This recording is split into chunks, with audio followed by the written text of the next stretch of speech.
तामुलपुर जिल्लानि CRPFनि head constable बर'नि फिसा मनेस्वर बसुमतारीनि दिनै 5थि मुंख्लं सान। थांनाय 2019 मायथाइनि 14 फेब्रुआरि अदेबानि दिनैनि सानावनो जम्मु काश्मीरनि पुलवामायाव उदखारिफोरनि बमा बेरफ्रु होनायाव भारतारि CRP हान्जानि सा 40 जवानफोरा मुंख्लं जादोंमोन। बे मुंख्लं जानायाव तामुलपुर जिल्लानि सिङाव थानाय कलबारि गामिनि बर'नि फिसा CRPFनि हेड कन्स्टेबल मनेस्वर बसुमतारीयाबो मुंख्लं जादोंमोन। बिथांनि मुंख्लं सानजों लोब्बा लाखिनानै कलबारि गामिनि मनेस्वर बसुमतारीनि मांखरसालियाव बिथांनि मुसुखायाव बिबारजों मान बावनायजों लोगोसे बाथौ आरज खालामो।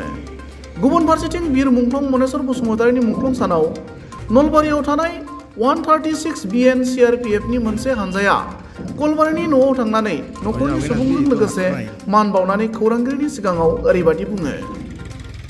जैसा कि आप सभी को विदित है कि एक दुखद घटना 14 फरवरी 2019 को विगत पूर्व 5 वर्ष पूर्व हुई थी, जिसमें हमारे CRPF के 40 जवान एक कानवाई जो हमारी जा रही थी, आतंकवादियों ने घात लगाकर उसको ब्लास्ट कर दिया था, जिसमें 40 जवान हमारे शहीद हुए थे, वीरगति को प्राप्त हुए थे। बहादुर जवानों ने हमारे काफ़ी साहस के बाकी रिटेलिएट किया और बाकी कार्रवाई को विफल किया।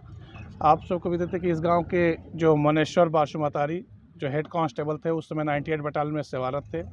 उस घटना में वो भी शहीद हुए थे। आज हम सब CRPF महानिदेशालय के निर्देशानुसार पूर्वोत्तर सेक्टर के निर्देशानुसार हमारे कमांडेंट श्री रवि कुमार के निर्देशानुसार आज हम यहाँ पे उस परिवार के समक्ष उपस्थित हुए हैं। हम जो भी देश के अन्यत्र जहाँ पे भी हमारे शहीद कार्मिक या जो हैं उनके परिवारों के साथ हम लोग समय समय पे मिलते रहते हैं, लेकिन आज हमारा एक दिवस है कि हम इनको आए कुशल क्षेम पूछे, कोई समस्या हो तो उसका निदान करने की कोशिश करें। इसी उपलक्ष्य में हम लोग आज यहाँ उपस्थित हुए हैं परिवार के बीच।